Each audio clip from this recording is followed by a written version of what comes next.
আসসালামু আলাইকুম, কি অবস্থা সবাই? আশা করি সবাই ভালো আছেন। আজকে হচ্ছে প্রচুরভাবে বৃষ্টি হচ্ছে আমাদের অক্সিজেন চট্টগ্রাম শহরে হচ্ছে প্রচুর বৃষ্টি। এই যে দেখতে পাচ্ছেন আশেপাশে যে রাস্তাগুলো আছে রাস্তার মধ্যে পানি ঢুকে গেছে অলরেডি। হচ্ছে অক্সিজেনের বাইজিত এলাকার ভিতরে এই যে পাবলিক মোড়ে যে পরিমাণ হচ্ছে পানি উঠে গেছে আপনাদেরকে দেখাচ্ছি আমি। এই যে দেখতে পাচ্ছেন আপনারা,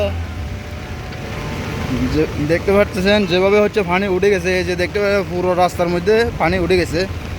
আর এই যে আজকে হচ্ছে সকাল থেকে এখনও পর্যন্ত প্রায় 2-3 ঘন্টা হচ্ছে বৃষ্টি, টানা বৃষ্টি। তো এই আপনারা দেখতে পাচ্ছেন যে পরিমাণ হচ্ছে বৃষ্টি হচ্ছে। আশা করি হচ্ছে আজকে যদি আরও যদি দু এক ঘন্টা যদি এভাবে বৃষ্টি দেয় তাহলে অনেকটাই ডুবে যাবে। এই যে দেখতে পাচ্ছেন আমি আপনাদেরকে দেখাই, এই যে পুরো বৃষ্টি, এই যে দেখতে পাচ্ছেন সব বৃষ্টি আশেপাশে।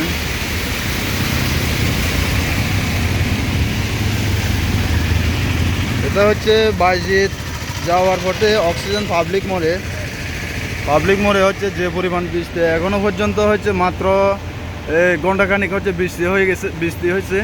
তো বৃষ্টি হওয়ার কারণে এই অবস্থা হয়ে গেছে। তো আরও যদি 2-1 ঘন্টা যদি বৃষ্টি পড়ে তাহলে আপনারা দেখতে পাবেন কী পরিমাণ বৃষ্টি হবে। এটা হচ্ছে আজকে হচ্ছে আপডেট, দেখতে পাচ্ছেন কী পরিমাণ। তো কোনো গাড়ি চলাচল করতে পারতেছে না, মোটামুটি হচ্ছে গাড়ি আংশিক হচ্ছে গাড়ি চলাচল করতেছে। দেখতে পাচ্ছে সিএনজি, হালকা সিএনজি পুরো রাস্তার মধ্যে। এটা হচ্ছে মেন রোড, বাইজে যাওয়ার পথে হচ্ছে মেন রোডে হচ্ছে উঠে গেছে। এই যে দেখতে পাচ্ছেন সিএনজি, হালকা সিএনজি চলতেছে।